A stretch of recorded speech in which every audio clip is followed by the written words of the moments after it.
Parliamentary reporters dictation number 26 at the speed of 160 words per minute from Shaker Shorthand Magazine. Last 3 seconds. Ready? Be ready. Start.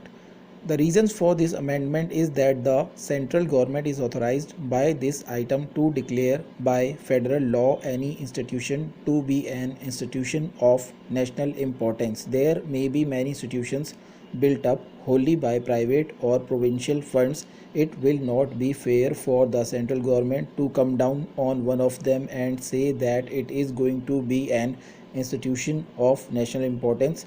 The consequences of that declaration may be that while that institution is serving the needs of a particular locality or a particular section of the population, it will become an all India institution available to the whole country. I realize there may be an advantage in such declaration with respect to certain institutions, but this power should be confined to those institutions which have been financed wholly or partly by the central government. It is only then that the central government may be entitled to declare the institution to be an institution of national importance. I beg to move the amendment, sir. Sir, in view of the amendment moved by Mr. Sangathanam, I do not propose to move mine. If I may be allowed to point out, this item 27 corresponds to item 11 in the Government of India Act 1935. There also it was provided that any such institution must be financed by the Federation. Sir, the effect of this amendment would be to bring it exactly on the same basis as item number 11 of list 1 in the Government of India Act, from which the idea has been taken. Some changes have been made here, but I should submit that the text as given in the Government of India Act is slightly better. The effect of my amendment would be that it would extend the operation of the item to any other similar institutions. The word similar is very important as it will give some idea as to the nature of the institutions which can be brought into operation of this item by the federal authority. The next change I desire to effect is to the effect that I want to delete the words declared by federal law to be an institution of national importance, and instead of that I want to substitute institutions controlled and financed by the federation. I submit the requirement of a declaration by federal law is unnecessary. As the item is included in list 1, the federation will have automatically the power to make laws, so the provision that a thing has to be declared by the federal law seems to be unnecessary because the power to legislate on this item would be implied. Instead of that, the words controlled and financed by the federation would be better because that would be more appropriate. This is the effect of the amendment. This is clearly of a drafting nature and it does not seriously alter the purpose and scope of the item. With regard to the Mr. Santhanam's amendment, I am in agreement with the spirit of the amendment. I suggest, sir, that institutions of this kind in Indian states should be left alone, otherwise there will be no end to the amount of interference that can be practiced under cover of an innocent looking provision, sir, like this. Sir, I accept Mr. Santhanam's amendment to the effect that after the words other institution, the words financed by the federation wholly or in part and be inserted. With regard to Mr. Naziruddin Ahmed's amendment, I might say that the word similar was changed into the words any other deliberately because institutions referred to in item 27 specifically are the Imperial Library, the Indian Museum, the Imperial War Museum and the Victoria Memorial. These, it was considered, were not sufficiently indicative of the kind of institutions that the Federation might choose to help financially and which the federal legislature might consider to be institutions of national importance. It is necessary, sir, that we should not have the restrictive adjective similar in this connection.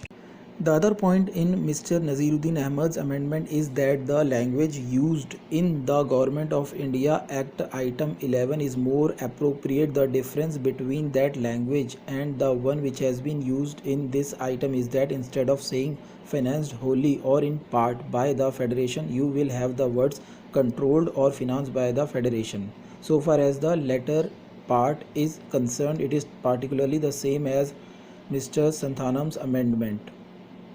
The use of words controlled or would bring into the purview of this item institutions which may not be financed either wholly or in part by the federation but which the federation might seek merely to control.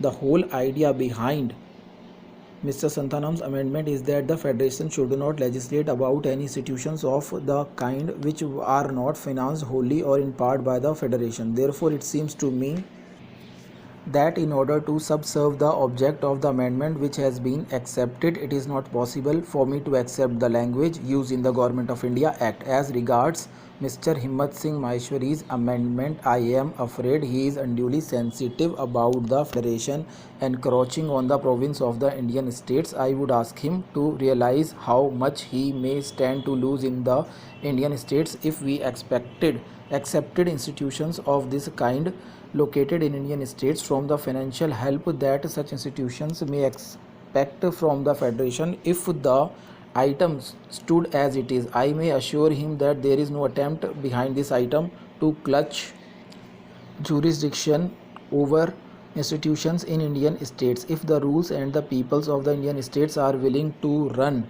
institutions of this kind and finance them wholly themselves, I don't think the federation will be anxious to exercise any jurisdiction over those institutions, but it may be that the people of the Indian states would stand to benefit greatly by looking for the help to the center in regard to institutions of national importance which neither they nor their rulers have got the finance capacity to maintain at the proper standard. Sir, I think it will be to the benefit of the Indian state that they will allow this item to remain as it is. As the House is perhaps aware, the states have the right at present to develop air communications within their areas. I want to know definitely whether the intention is to leave them this freedom or in future to take over the landing grounds and air communications in the states under the control of the federation. Sir, the item is a general description which provides for legislation being undertaken as regard airways.